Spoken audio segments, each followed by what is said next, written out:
이제 이틀 뒤면 4개월간 이어졌던 탄핵 정국이 마무리됩니다. 헌법재판소가 윤석열 대통령의 탄핵 심판 선고를 앞두고 있는데요. 자세한 내용은 취재기자 연결해 알아봅니다. 한채희 기자.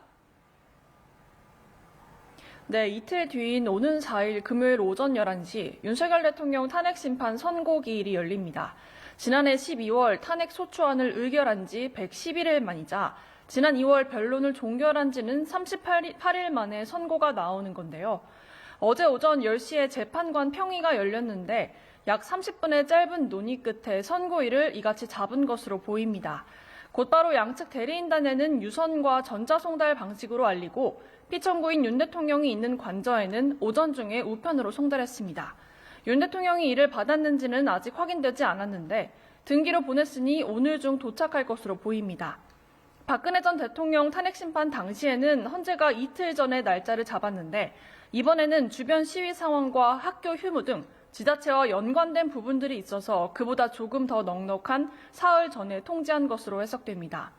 선고일에 윤 대통령이 직접 헌법재판소에 올지도 관심입니다. 당사자가 출석해야 하는 의무는 없는데 그래서 윤 대통령 측은 아직 고심 중으로 양측 대리인단만 출석할 가능성도 있습니다.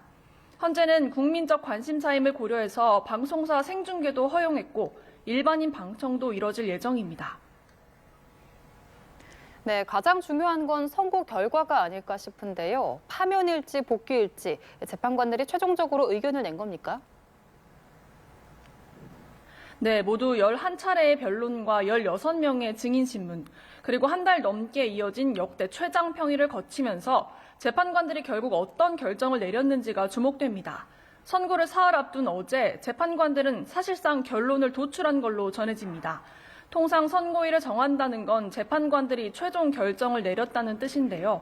문영배 헌재소장 권한대행이 주도해서 날짜를 잡는데 다른 재판관들이 이에 동의하지 않으면 강행할 수는 없기 때문에 재판관들 사이 결론에 대한 합의는 잠정적으로 된 것으로 추측되는 상황입니다.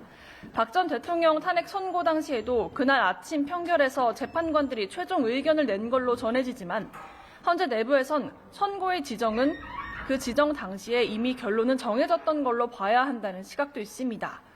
결정문에 담길 세부적인 논리 보완 작업은 계속될 것으로 보입니다. 정해놓은 결론이 이례적으로 바뀌지 않는 이상 당일까지도 평의를 통해 결정문에 들어갈 문구나 논의는 이어질 것으로 보입니다.